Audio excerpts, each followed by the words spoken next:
মাখানো হবে ছোলার ডাল, গরুর মাংস আর লাউ।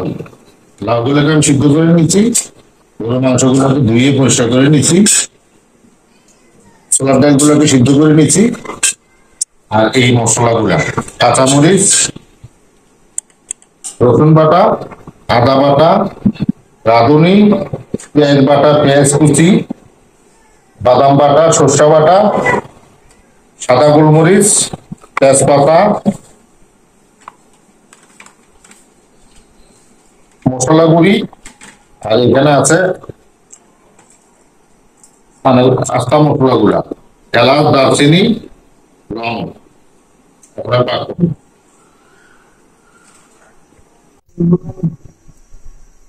তেল দিয়ে দিলাম,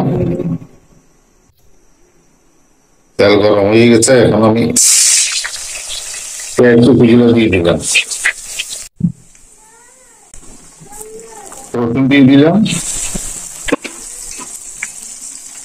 হলুদ দিয়ে দিলাম,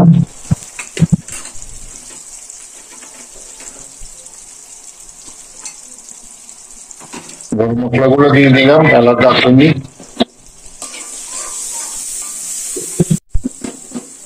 বাদাম বাটা, পেঁয়াজ বাটা,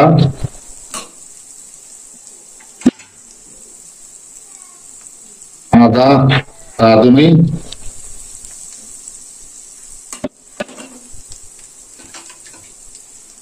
কাঁচামরিচ, তেজপাতা,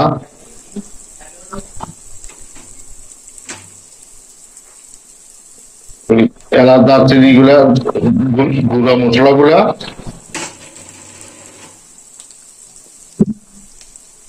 সাদা গোলমরিচ,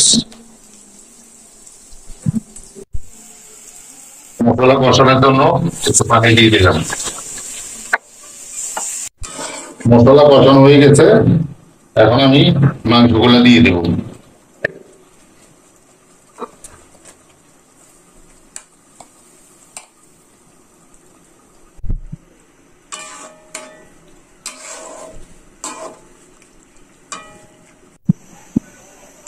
মাংসগুলা কষানো হয়ে গেছে, এখন আমি সিদ্ধ করা ডালগুলা দিয়ে দেব।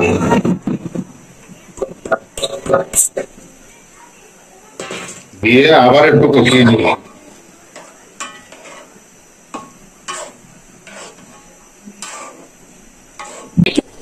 মাংস আর ডালগুলা কষানো হয়ে গেছে, এখন আমি লাউ সিদ্ধ গুলা দিয়ে দিব।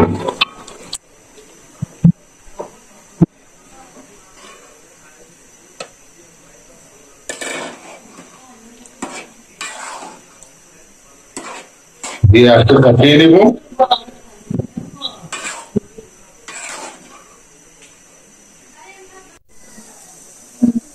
কষিয়ে নিলাম, এখন আমি একটু পানি দিয়ে দেবো।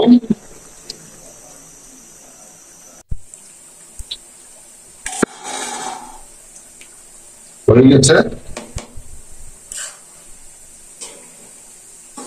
এখন আমি অল্প ধনে পাতা দিয়ে দেবো।